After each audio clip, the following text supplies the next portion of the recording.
이 아침에 선포할 하나님의 말씀은 히브리서 2장 11절에서 18절까지 말씀 봅니다. 히브리서 2장 11절에서 18절까지 말씀 함께 한 구절씩 교독하고 18절은 함께 한 목소리로 낭독합니다. 거룩하게 하시는 이와 거룩하게 함을 입은 자들이 다 한 근원에서 난지라. 그러므로 형제라 부르시기를 부끄러워하지 아니하시고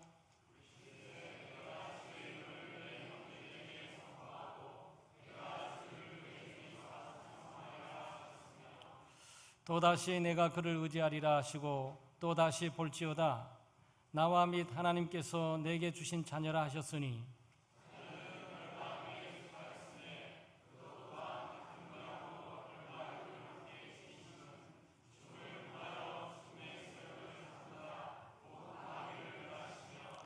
또 죽기를 무서워함으로 한평생 매여 종노릇하는 모든 자들을 놓아주려 하심이니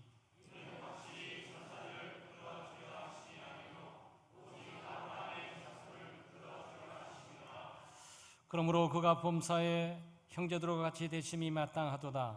이는 하나님의 일에 자비하고 신실한 대제사장이 되어 백성의 죄를 속량하려 하심이라. 그가 시험을 받아 고난을 당하셨은즉 시험 받는 자들을 능히 도우실 수 있느니라. 아멘. 오늘은 본문 말씀을 중심으로 해서 예수님의 그 성육신 하신 이후 두 번째 내용을 살펴보려고 합니다. 우리가 성탄절을 맞이한 4주전을 대림절의 시작으로 보는데 대림절 첫째 주간, 둘째 주간, 셋째 주간 우리가 보내고 오늘 마지막 보내면서 이제 이틀이면 우리가 성탄절을 예수님이 탄생하신 날을 우리가 맞이하게 되었습니다.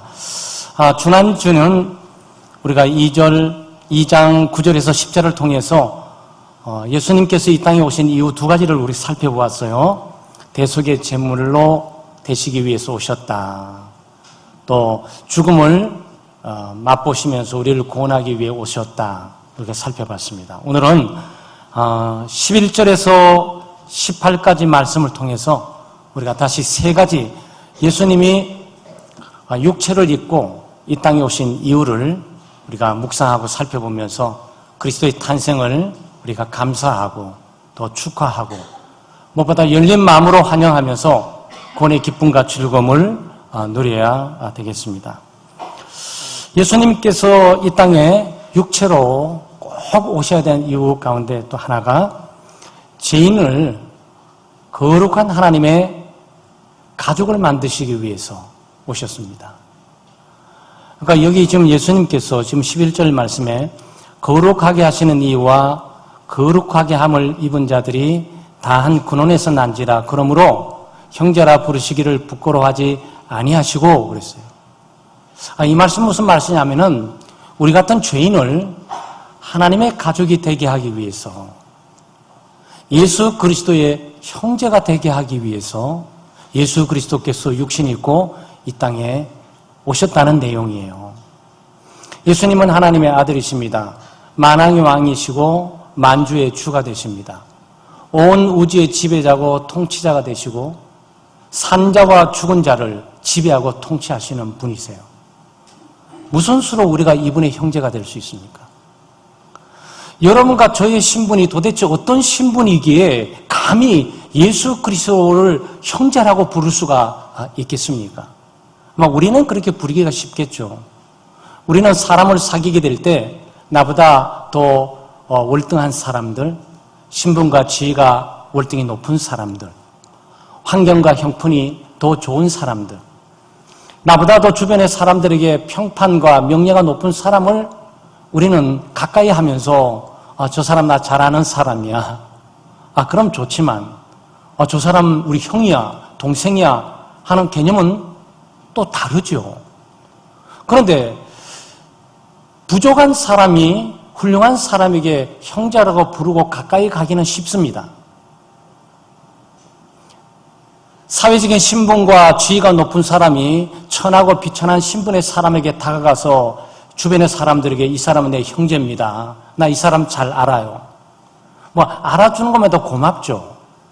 나같이 비천하고 초라하고 보잘것없는 사람을 누군가가 굉장히 사회적인 신분이 높은 사람이 다가와서 많은 사람들에게 나 이 사람 잘 안다고 악수해 주시는 것만 해도 감사한데, 이 사람이 주변의 사람들에게 이 사람 내 형제요 하는 순간 그 감격과 기쁨이 어떻게 되겠냔 말이죠.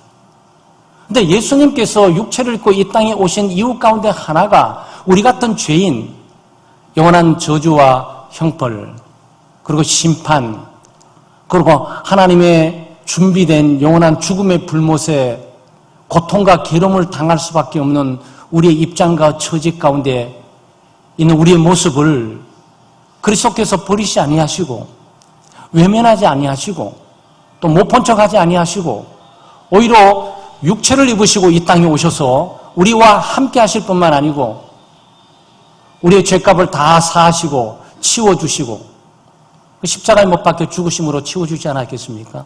죄값은 육체를 갖고 있는 사람이 지었기 때문에 죄값을 담당하는 사람도 육체를 갖고 있는 사람이 담당을 해야 돼요. 예수님께서 육체를 이 땅에 오시게 된 것이고 담당을 하셨습니다. 그뿐만 아니고 우리 같은 죄인의 죄를 용서해 주셨을 뿐만 아니고 우리를 의롭다고 인정해 주세요. 의롭다고 인정해 주실 뿐만 아니고 우리를 감히 하나님의 은혜 보좌 앞으로 인도하십니다. 하나님의 은혜 보좌 앞에 인도하게 될 때 예수 그리스도께서 하나님 앞에 이 사람은 내 피로 사신 바로 내 형제입니다. 내 가족입니다. 라고 방어를 해주면서 변호를 해주시고 선언을 해주시는 거예요. 그러니까 예수님이 이 땅에 육체로 오셔야 되는 이유는 우리 같은 죄인을 하나님의 가족으로 만드시려고, 네? 우리를 형제로 만드시기 위해서 오셨다는 거예요. 여러분 상상이 가십니까? 네, 이게 하나님의 사랑이에요. 이게 예수 그리스도의 사랑입니다. 이게 하나님의 은혜예요. 이게 성탄의 선물이에요. 우리 같은 죄인을 감히 하나님의 은혜 보좌뿐만 아니고 하나님의 가족의 일원이 되게 할 뿐만 아니고 하나님 나라의 모든 예수 그리스도께서 누리는 하나님 나라의 상속을 우리가 함께 받을 수 있도록 만들기 위해서 예수 그리스도께서 육신을 입고 이 땅에 오신 거예요. 여러분 예수님이 육체를 입지 않고 그냥 하나님의 우편 보좌에 계시면서 우리의 죄를 용서하실 수 없습니까? 네, 하나님 말씀으로 용서하라면 용서가 되는 거죠. 죄가 없어지라면 죄가 없어지는 거죠. 죽음이 없어지라면 없어지는 거죠. 그런데 굳이 하나님께서 우리와 같은 동일한 육체를 입으셨어요. 동일한 육체를 입고 동일한 육신을 가지고 이 땅에 태어나신 겁니다. 그 이유는 우리의 죄를 대속하고 죄에 대한 죽음의 값들, 저주와 형벌과 심판들을 대신 감당하실 뿐만 아니고 우리 같은 죄인을 하나님의 가족으로 받아들이고 형제로 받아들이기 위해서 예수 그리스도께서 육체를 입고 이 땅에 오셨다는 거예요. 여러분 이건 마찬가지예요. 사형 선고를 받고 죽어가는 사람이 있는데 이 사람은 세계의 최고의 부자고 모든 것들을 다 갖고 있는 사람이고 그리고 세상의 가장 높은 신분의 사람인데 사형 선고를 받고 죽어가는 나를 찾아오셔가지고 자기가 자기 목숨을 주고 내가 죄값으로 저 사람을 대신하겠습니다. 그래서 죄값을 받았어요. 그 죄값을 다 받고 죄값이 없어졌으니까 사형 선고를 받은 사람은 더 이상 사형할 필요가 없어요. 대신 누군가가 사형을 당했으니까. 근데 사형 선고를 받았던 그 사람이 자유를 놓고 자기 마음대로 가면 되잖아요. 그러면 죽어가는 사람이 이렇게 얘기할 수 있죠? 내가 당신을 위해서 죽어줬으니까 영원히 나를 기억하고 잊지 말아달라고. 근데 이걸로 끝난 게 아니라고. 사형 선고를 면제해주고 죽음에서 구했을 뿐만 아니라 이제는 이 죽은 이 사람이 받아야 될 모든 집안의 상속을 받을 수 있는 가족으로 등록시켜 놓았다. 그 뜻이에요, 여러분. 성탄이 우리에게 주시는 은혜와 축복은 이루 말할 수 없이 큽니다. 하나님 아들 예수 그리스도 천사보다 으뜸이 되시고 모든 선지자보다 으뜸이 되시고 만왕의 왕이시면서 만주의 주가 되시고 천군 천사로부터 매일매 순간마다 찬양과 경배를 받으시기에 합당한 그분이 육체를 입고 이 땅에 오셨던 것들이 우리의 죄를 용서할 뿐만 아니고 우리를 형제라고 환영하시면서 형제라고 받아주시고 하나님의 가족으로 등록시켜 놓았다는 사실이 기록되어 있는 거죠. 예수님이 이 땅에 육체로 오지 않으면 이런 일이 일어날 수 없습니다. 타락하고 오염된 죄인들이 죄를 용서받을 길도 없고 하나님께 나갈 길도 없고 하나님께 의롭다함을 받을 길도 없고 하나님의 가족이 될 그런 길도 없어요. 아마 여러분 이 은혜가 얼마나 큰 줄 아세요? 그 성탄이 여러분에게 주신 선물은 여러분이 생각하고 상상하지 못할 크고 놀라운 거예요. 당연해요. 타락하고 오염된 우리의 죄악된 본성이 그것을 받아들일 수 있는 역량이 되어 있지를 못해요. 아무리 그 은혜가 넘쳐도 이해할 수가 없을 만큼 크고 놀라운 깊은 은혜고 선물이에요. 여러분, 아담이 하나님의 자녀가 될 수 있었습니까? 하나님의 자녀가 결코 될 수 없습니다. 아담이 하나님의 나라를 그대로 다 상속받을 수 있습니까? 그럴 수 없습니다. 아담이 감히 하나님 아들 예수 그리스도를 형제라고 부를 수가 있었습니까? 그럴 수 없어요. 심지어 여러분이 생각할 때 창세로 가면 에덴 동산이 나타납니다. 에덴 동산은 지상에서 완전한 곳이에요. 천국의 전형적인 모형입니다. 거기는 죄가 없는 것이에요. 눈물이 없습니다. 고통이 없습니다. 사망이 없습니다. 영원히 살 수 있는 에덴이에요. 거기에 한 사람, 우리 인류의 조상 아담이 거기에 살고 있었어요. 그런 완전한 환경과 여건 가운데 든 아담조차, 전혀 죄를 짓지 않은 아담조차 감히 하나님의 자녀다, 예수 그리스도 형제다 라고 부를 수가 없었다는 거예요. 그런데 예수 그리스도께서 이 땅에 육체를 입고 이 땅에 오신 이유는 이미 타락하고 오염되어 있어서 아담의 조건의 상태들이 다 무너지고 깨어지고 남아있는 것들이란 형벌과 죽음과 저주밖에 남을 수밖에 없는 그 존재를 위해서 구원해 주실 뿐만 아니고 형제라고 하나님의 가족의 일원이 되었다고 하나님의 가족이 되게 하기 위해서 육신 입고 오신 거예요. 그래서 예수님이 육신 입고 이 땅에 오신 사건은 단순하지 않아요. 이것은 복음이라는 내용인데 예수 그리스도의 인격과 그의 사역을 통해서 하나님의 죄인들을 향한 어마어마한 사랑과 죄인들을 향한 어마어마한 은혜를 이 속에 담고 있어요. 그래서 인류의 모든 답들, 우리가 추구하자는 모든 것들이 이 그리스도 안에 다 들어있는 겁니다. 그것이 하나님의 위대한 선물이죠. 두 번째는 예수님은 사망의 세력을 두려워한 자들을 놓아주고 자유케 하기 위해서 이 땅에 오셨어요.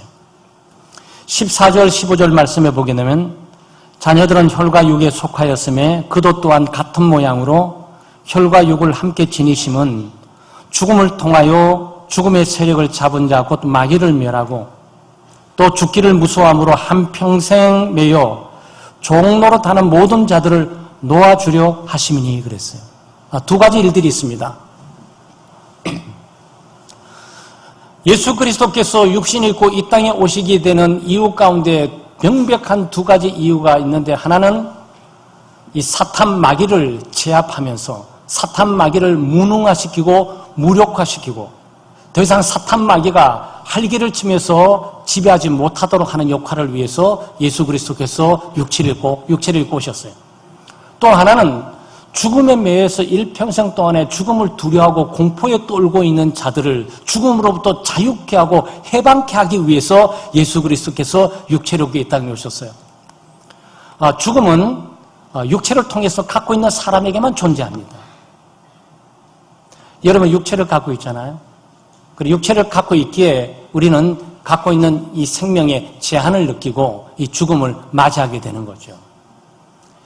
사탄이 존재합니다. 사탄은 마귀예요. 여기서 말하는 마귀예요. 에덴 동산에 뱀으로 나타나서 아담과 하와를 유혹했던 그 장본인. 신약 성경에 예수님께서 40일 동안 금식하게 될 때 예수님에게 다가와서 유혹했던 그 장본인. 사탄 마귀예요. 사탄 마귀가 뭘 지배하고 있다고요? 죽음을 지배하고 있다고. 여기 지금 표현이 뭡니까? 죽음을 세력을 잡은 자 그랬어요. 네? 죽음의 세력을 잡고 있어요. 그러니까 사탄은 죄를 조장합니다. 죄를 유혹을 해요. 죄를 유혹할 때 죄를 지어도 괜찮다. 죄를 지으면 더 기쁘다. 죄를 지으면 기쁨과 즐거움을 맛볼 수 있고 인생에 알지 못하는 더 좋은 일로 갈 수가 있어 유혹을 합니다. 사탄이 유혹을 해요. 누구에게? 여러분에게. 마음속의 생각으로 유혹자가 유혹을 합니다. 보이지는 않아요. 하나님처럼 정체는 없어요. 모습은 보이지 않아요. 다만 우리 속에 어둠의 세력이 슬금이 와서 유혹할 뿐이에요. 이렇게 하면 될 거고 저렇게 하면 될 거고 또 육체 쾌락이 있고 향락이 있고 즐거움이 기쁨이 있고 세상 그렇게 사는 거야. 다 그렇게 살고 있지 않겠어? 너만 유별나게 뭐 그러고 있어. 그런다고 해서 누가 알아주겠어? 저들이 즐기는 것들 못 즐기니까 너도 한번 해봐. 해보면은 그 맛을 알게 될 거야. 사탄이 유혹을 해요. 일단 유혹을 당하고 죄를 짓게 될 때 그 죄를 꼬피를 잡아서 너 죄 졌어? 너는 죽음이야. 라고 정죄하기 시작합니다. 그래서 모든 사람은 죄에 두려워 떠는 거예요. 아마 저도 죄보다 죽음을 많이 두려워 떨었어요. 어렸을 때. 꿈을 꾸는데 아이가 늘 경기에 눌리는 꿈만 꾸는 거예요. 아마 여러분도 어떤 그런 경험이 있는지 모르겠어요. 그래서 제가 어렸을 때부터는 저는 죽음을 굉장히 두려워했어요. 죽음이 공포스러워요. 죽기가 싫어요. 죽음을 맞이하기 싫고 죽는다는 단어 얘기하기도 싫어요. 왜냐하면 이 아이가 뭐 유치원도 가기 전이니까 늘 이렇게 꿈을 꾸게 되면 이 지구가 있잖아요. 지구가 있는데 지구에 많은 우주의 별들이 있지 않습니까? 그 별들이 날마다 매일 밤 쏟아지는 거예요. 그 얼마나 공포인지 가위 눌려가지고. 그러니까 늘 죽음이 두려워요. 근데 예수 믿고 난 이후에 이 죽음 문제가 없어져 버렸어요. 예수 그리스도는 이 땅에 육신으로 오셔서 십자가에 못 박혀 죽으시고 3일 만에 부활하셨거든요. 3일 만에 살아나셨어요. 그리스도는 죽음을 이기셨습니다. 영원적인 죽음을 이긴 것이 아니고 우리와 똑같은 혈과 육을 갖는 육체를 갖고 있는 분으로서 우리의 죄값을 위해서 죽으셨고 그리고 우리의 죄값을 위해 죽는 그 순간 그를 믿는 자의 모든 죄값, 죽음과 저주와 형벌 문제는 사라지는 거죠. 죽음과 저주와 형벌의 모든 죄값이 사라진다고 그래서 그 사람이 영원한 생명을 얻을 수 있습니까? 그렇지 않잖아요. 누군가가 영원한 생명을 줘야 되는 거 아니냔 말이죠. 이것 때문에 예수 그리스도께서 육체로 사흘 만에 죽은 자 가운데 살아나셨어요. 그리스도는 다시 살아나셨습니다. 죽음을 이기셨어요. 죽음을 정복하셨습니다. 죽음을 지배하시게 됐어요. 죽음을 통치하게 됐습니다. 그리고 죽음을 죽여버리신 거지. 더 이상 죽음이 작동되지 못하도록 사망은 더 이상 효력을 발생하지 못하도록 예수 그리스도께서 죽은 자 가운데 육체적으로 부활하시고 살아나신 거예요. 그래서 그를 믿는 모든 자들에게 그 부활의 생명을 주시는 거죠. 십자가에 못 박혀 죽으심으로 죄값을 다 치울 뿐만 아니고 부활하고 살아나심으로 그 부활의 영광된 생명을 그를 믿는 모든 자들에게 나누어 주는 거예요. 성탄은 그래서 중요한 겁니다. 아마 이 점은 로마서 5장 17절 18절에 잘 나타나 있어요. 한 사람의 범죄로 말미암아 사망이 그 한 사람을 통하여 왕노릇하였다 그랬어요. 여기 한 사람은 아담을 말하고 있는 거예요. 아담 한 사람을 범죄로 말미암아 불순종과 불신으로 말미암아 죽음이 왕노릇했어요. 죽음이 지배하고 통치하는 거예요. 죽음이 부르면은 가야 돼요. 죽음을 거부할 수 없어요. 죽음은 세력을 갖고 있어요. 죽음은 왕권을 갖고 있습니다. 죽음은 누구든지 부를 수 있어요. 이 땅에 오라 그러면 지금도 즉시 거부하거나 항변할 수 없이 가야만 돼요. 그것은 사탄이 죽음을 지배하고 통치하고 다스리고 있는 거죠. 그것이 어디로 왔다고? 한 사람 아담을 통해서 들어오게 됐다고. 죄를 통해서 들어오게 됐다고. 그 다음 뭡니까? 또 은혜와 의의 선물을 넘치게 받는 자들은 한번 예수 그리스도를 통하여 생명 안에서 왕노릇한다. 생명이 왕노릇한다. 생명이 지배한다. 생명이 통치한다. 생명이 주관한다. 라는 그리스도 안에 있는 일들이에요. 한 사람의 행동, 아담의 불순종과 불신으로 말미암아 죄가 들어오고 죄로 말미암아 죽음이 지배하고 왕노릇했는데 한 사람 예수 그리스도께서 육신을 입고 이 땅에 오셔서 십자가에 못 박혀 죽으시고 부활하심으로 말미암아 그 한 사람의 의로운 행위를 통해서 이제는 생명이 왕노릇한단 말이죠. 그래서 여러분 예수 그리스도 안에 있으면 죄의 정죄함이 없습니다. 양심의 가책이 없어요. 죽음의 두려움이 없습니다. 심판의 두려움이 없어요. 예수 그리스도 안에서는 죄의 용서의 기쁨과 즐거움뿐만 아니고 부활의 생명이 약동하고 그 생명이 생명력 있게 우리를 지배하고 통치하고 다스리게 되는 거죠. 이것이 예수님께서 이 땅에 육신을 입고 오셔야 되는 이유예요. 하나님께서 말씀을 통해서 무의 소유를 창조하시면서 빛이 있으라니까 빛이 있고 궁창이 있으라면 궁창이 있고 식물이 있으면 식물이 있고 동물이 있으면 동물이 있고 새들이 있으면 새들이 있고 바다의 모든 생명체들이 있으면 말씀으로 다 만들어내셨는데 너희의 죄가 없어질지어다 라고 말해서 왜 없어지게 못하겠습니까? 말씀으로 능히 하실 수도 있죠. 그럼에도 불구하고 예수 그리스도께서 육신을 입고 이 땅에 오신 이유는 죄값은 반드시 육체의 생명으로만 지불해야 되니까 그 생명은 죄가 없는 생명이어야 하는 거예요. 그래서 죄가 없는 예수 그리스도 동정녀의 탄생나시고 성령으로 잉태되신 바로 예수 그리스도의 육신의 죽음만이 우리의 죄를 용서해 줄 수 있는 효력이 있고 그의 부활만이 우리의 죽은 자 가운데서 영원한 생명이 있음을 선포하고 그 생명을 나눠줄 수가 있는 거예요. 예수 그리스도는 우리의 생명이자 우리의 소망입니다. 그래서 찬양도 우리 부르잖아요. 예수 안에 생명이 있네 주님이 빛이 되시네. 이거 찬양 부르지 않습니까? 예수 안에 생명이 있네. 우리 찬양하잖아요. 이게 주님의 탄생을 통해서 가능한 거예요. 주님의 탄생이 없이는 죽음으로부터 부활하는 영광의 생명을 우리가 발견할 길이 없는 거죠. 아마 우리 찬송가 171장 하나님의 독생자 있죠. 여기 후렴에 살아계신 주 나의 참된 소망 두려움이 사라지네 사랑의 주 내 갈 길 인도하니 내 모든 삶의 기쁨 늘 충만하네. 우리 찬양 111자 저희 찬양을 좋아해요. 주 안에 생명이 있어요. 여기 삶의 의미가 있어요. 여기에 삶의 목적이 분명해져요. 죽음을 이길 뿐만 아니고 어둠의 캄캄한 가운데 빛이 여기에 있는 거죠.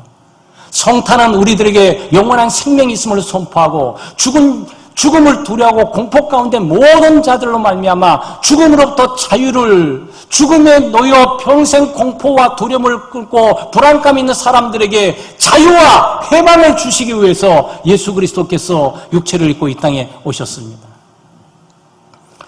마지막으로 시험당하는 자들을 도우시기 위해 육체를 입고 이 땅에 오셨습니다. 17절, 18절에 보시게 되면 그러므로 그가 범사에 형제들과 같이 되심이 마땅하도다. 이는 하나님의 일에 자비하고 신실한 대제사장이 되어 백성의 죄를 속량하려 하심이라. 그가 시험을 받아 고난을 당하셨은즉 시험 받는 자들을 능히 도우실 수 있느니라 그랬어요. 시험 육체를 가지고 죄악된 세상을 살아가는 우리의 삶에 수많은 시험거리가 있어요. 그 시험을 누군가가 도와주셔야 돼. 도와줄 수 있는 분은 반드시 시험을 당한 자여야 해요. 시험 당한 자일 뿐만 아니고 그 시험을 반드시 승리했던 사람이어야 해요. 예수 그리스도께서 이 땅에 육신을 입고 이 땅에 오셔서 수많은 시험을 당하시고 고난을 당하셨기에 육체를 가지고 이 땅에 살아가는 수많은 사람들, 그를 믿는 수많은 사람들의 고통과 고민과 시험을 당할 때마다 늘 도우실 수 있는 분이에요. 바로 그 일을 위해서 예수 그리스도께서 육체를 입고 이 땅에 오셨단 말이죠. 하나님의 우편 보좌에 계시면서 매일매일 매 순간마다 천군 천사로부터 찬양과 경배를 받는 거, 그러면서 우리의 입장을 어떻게 이해할 수가 있겠습니까? 이런 예수 그리스도가 육체를 입고 이 땅에 오셔서 우리와 똑같은 성정, 똑같은 혈과 육을 가지시고, 그러면서 우리가 똑같이 당하는 모든 시험들을 다 당하시되 그 시험들을 다 이기시고 극복하시고 승리하심으로 그 승리를 우리에게 가져다 주는 거죠. 예수 믿는 사람들은 승리를 위해서 몸부림하실 필요 없어요. 이미 승리하셨어요. 그리스도의 승리를 나의 승리로 가지고 오는 거죠. 우리가 가지고 있는 믿음은 내 스스로 무엇인가를 만들어가서 승리를 쟁취하려는 것이 아니고 예수 그리스도의 승리를 나의 것으로 가져와서 누리는 거죠. 이게 믿음 아니겠습니까? 아마 여러분 시험은 많은 요소들이 있어요. 여기서 말하는 시험이란 육체적이고 정신적이고 심리적인 고통, 괴로움, 아픔, 슬픔, 갈등, 고난, 고뇌, 번민, 모든 것들이 다 함축되어 있는 거예요. 하나님을 택할까, 세상을 택할까라는 갈등이 있죠. 왜 있습니까? 여러분 육체 가운데 있으셔서 그런 거예요. 여러분의 육체가 육체로부터 벗어나 있는 것이 아니고 아직도 여러분은 그 육체 가운데 있기 때문에 이 육체가 요구하는 게 있다고. 근데 육체는 죄로 오염되어 있어. 이 땅에 살아있는 동안 죄에 오염된 육신의 욕망과 이 생의 자랑으로부터 벗어날 수 있는 사람은 아무도 없어요. 하나님을 택할 것인가 세상을 택할 것인가 늘 좋을 줄 알면서 갈등을 번민하고 괴로워해. 하나님의 뜻을 행할까 내 뜻을 추구하고 살까 늘 갈등하고 번민해요. 하나님의 나라의 일을 할까 내 나라의 일을 할까, 하나님의 영광을 구하는 일을 할까, 아니야 내 영광 구해야 돼, 아니야 하나님의 영광 구해야 돼, 이런 갈등과 번민들이 있죠. 이게 시험이에요. 이거는 육체를 갖고 있는 사람만이 겪게 되는 시험입니다. 우리가 구원을 받고 영혼의 자유를 얻게 된다거나 부활의 영광에 참여하게 될 때는 그런 시험이 있을 필요가 없어요. 눈물도 없고 근심도 없고 걱정도 없고 괴로움도 없고 갈등도 없고 번민도 없고 고난도 없고 시련도 없어요. 그러나 이 땅을 살아가는 동안 예수를 믿을지라도 우리는 이런 유혹을 받고 살아간다. 예수님께서 시험에 드셨죠? 여러분 시험에 든다는 얘기는 유혹을 받았다는 뜻이에요. 예수님도 유혹을 받으셨어요? 유혹을 받는 것은 죄가 아니에요. 에덴 동산으로 가셔야 됩니다. 에덴 동산에 강력한 유혹자가 거기 기다리고 있습니다. 그럼 강력한 유혹자가 기다림에 있어서 이것을 따먹으라 그럽니다. 보암죽하고 먹음죽하고 탐스럽다. 하나님이 정령 먹으면 죽는다고 하더냐. 잘못 들은 게 아니냐. 죽어도 죽지 않는다 따먹어도. 하나님처럼 될걸, 눈이 밝아질걸, 더 세상이 좋아질걸, 그러니까 따먹을까 말까, 이건 죄가 아니에요. 죄가 성립되는 거는요, 손을 뻗어서 딱 따는 순간 죄의 유혹에 빠져서 죄가 성립이 되는 거예요. 아마 여러분이 세상을 살아가면서 지금 당장 이 순간 또 죄의 유혹을 받고 있지만 지금 예배당을 딱 나가면서도 이 문제로 말미암아 늘 고통을 당하면서 우리가 유혹을 당하게 될 거예요. 예수님께서 40일 금식했습니다. 배고프시잖아요. 예수님은 배도 고프시고 목도 마르시고 나사렛 앞에서 눈물도 흘리시기도 하시고 가슴 아파하시기도 하고 무너져가는 예루살렘을 바라보면서 탄식하는 하시기도 하시고 하셨어요. 예수님께서 그거 다 경험하시고 인생을 그렇게 보셨습니다. 그런데 예수님께서 배가 고프시니까 장발장이 좀 잘 알잖아요. 너무 배가 고프니까 추락을 해서 배가 고프니까 줄 사람도 없고 빵을 훔쳐 먹다가 일생 도망 다니게 되잖아요. 빵 한쪽 훔쳐 먹는 거. 배고픈 자가 빵을 먹고 싶어서 갖고 싶은 건 당연하지. 그걸 누가 타다면서 그걸 누가 비난하고 공격할 수가 있겠습니까? 배가 고픈데. 예수님께서 40일 금식하고 배가 고프니까 수단과 방법을 가리지 않고 뭔가를 살고 싶은 마음이 들 텐데 사탄이 와서 이 돌로 떡을 만들라는 거야. 말도 되지 않는 얘기지. 말도 되지 않는 얘기지. 그럼 돌이 떡이 됩니까? 아니잖아요. 근데 사람을 헷갈리게 하는 거예요.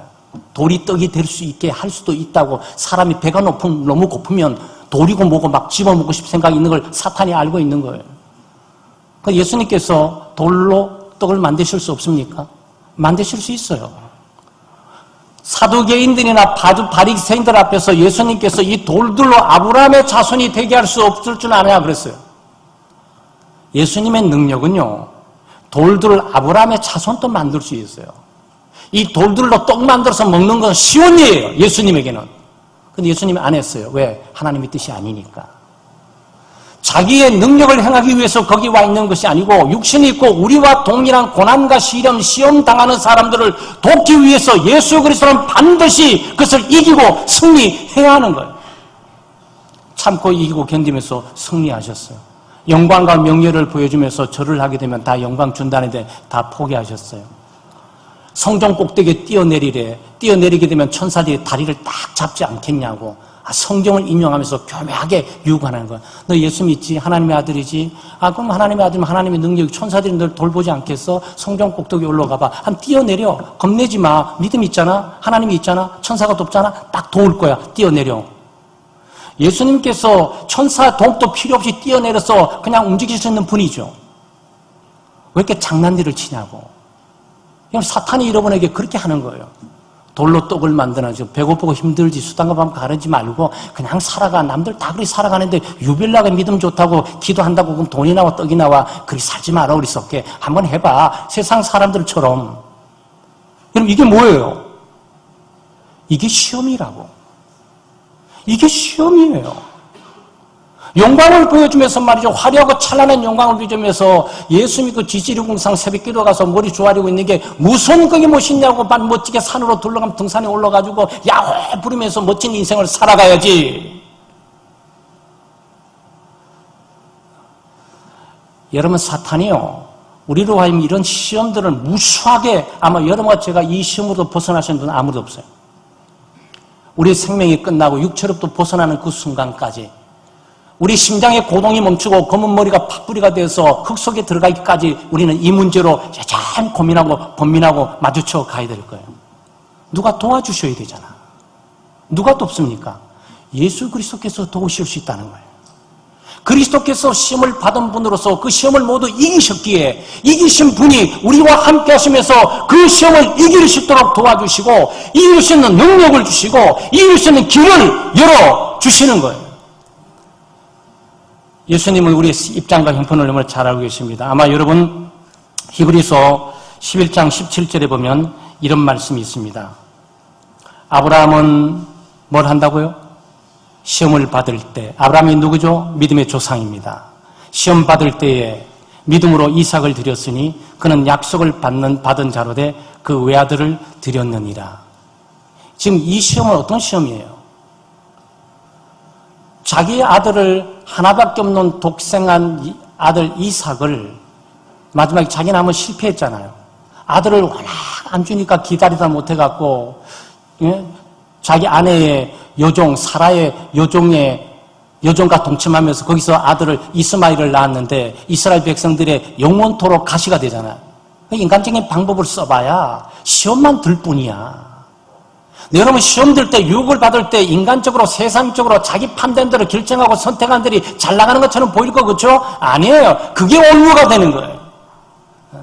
근데 지금 아브라함이 하나님께서 거의 한 몇십 년에 걸쳐서 오던 아들을 그냥 잘 키우도록 허락하시면서 능력 주시고 힘 주시고 물질 주시고 키우게 하시면 얼마나 좋겠어요. 근데 시험을 하는 거예요. 아들을 제물로 드려라. 아브라함이 어떻게 했다고요? 이삭을 드렸다고. 시험을 이겼다고. 시험을 극복했다고. 그래서 믿음의 조상이 될 수 있는 거예요. 여러분 이러한 시험들이 우리의 삶 속에 많이 있습니다. 예수 그리스도께서 시험을 당하셨지만 죄가 없는 분으로 시험을 당하셨지만 우리 시험 당하는 자들을 능히 도우실 수 있기 위해서 이 땅에 육신이 있고 오셨다는 말이죠. 히브리서 4장 15절 말씀에 우리에게 있는 대제사장은 예수님을 말합니다. 우리의 연약함을 동정하지 못하실 이가 아니요 모든 일에 우리와 똑같이 시험을 받으신 이로되 죄는 없으시니라. 죄가 없는 분인데도 똑같은 시험을 당하셨어요. 육체를 갖고 있습니다. 우리와 같은 피를 갖고 있습니다. 우리와 같은 살을 갖고 있습니다. 우리와 동일한 타락하고 오염된 세상 속에 살고 있습니다. 아담 이후에 타락된 오염의 모든 조건과 상태 속에 똑같이 놓여서 살아졌습니다. 죄가 없는 분이시니까 유혹을 받으실 필요도 없고 시험을 받으실 필요도 없는데 시험을 받으셨어요. 왜?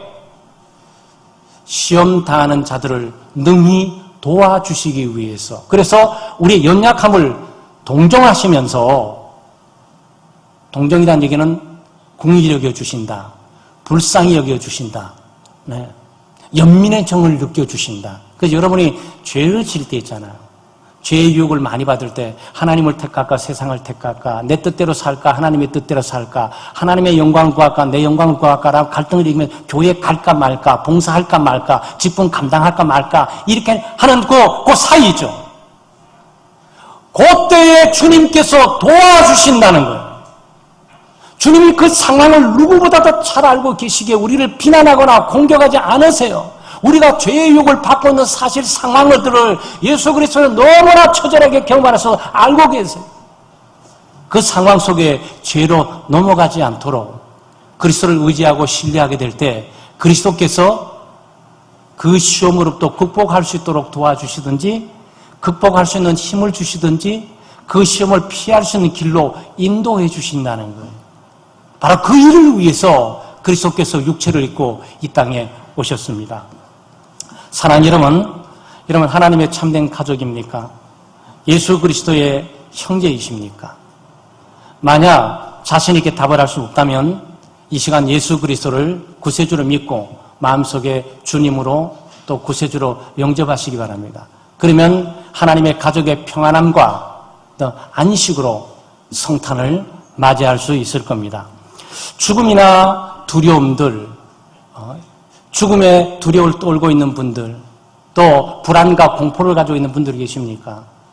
이 시간 예수 그리스도를 주님으로 구세주로 영접하시게 되면 마음의 첨단 평안 안식과 평안을 누리면서 승리하는 성탄을 맞이하실 수가 있습니다. 혹시 똑같은 건 아니지만 시험을 당하고 있습니까? 죄의 유혹뿐만 아니고 선택하고 결정하는 문제뿐만 아니고 여러 가지 육체적으로, 정신적으로, 심리적으로 고통과 갈등들, 고민과 아픔들 이런 거 느끼고 있습니까? 예수 그리스도를 구주로 영접하시고 그리스도를 신뢰하고 믿으시면 정말 기쁨과 즐거움의 성탄을 맞이할 수 있습니다. 그런 모든 두려움과 시험을 극복하고 승리하는 성탄을 맞이할 수 있습니다. 2018년도 다가오는 이 둘의 성탄절은 바로 여러분이 그렇게 맞이하게 되는 성도들 다 되시기를 주의 이름으로 축원합니다. 아버지 참 감사합니다. 우리 같은 죄인을 위해서 신이 육신을 입고 이 땅에 오시고 또 우리를 죽음에서 자유케 하기 위해서 우리를 하나님의 가족으로 받아들이고 만들기 위해서 또는 우리가 이 땅을 살아가면서 만나는 수많은 시험들을 불쌍히 여기고 긍휼히 여기시면서 도와주시기 위해 신의 육체를 입고 이 땅에 오신 예수 그리스도를 참으로 감사하고 찬양과 영광을 돌립니다.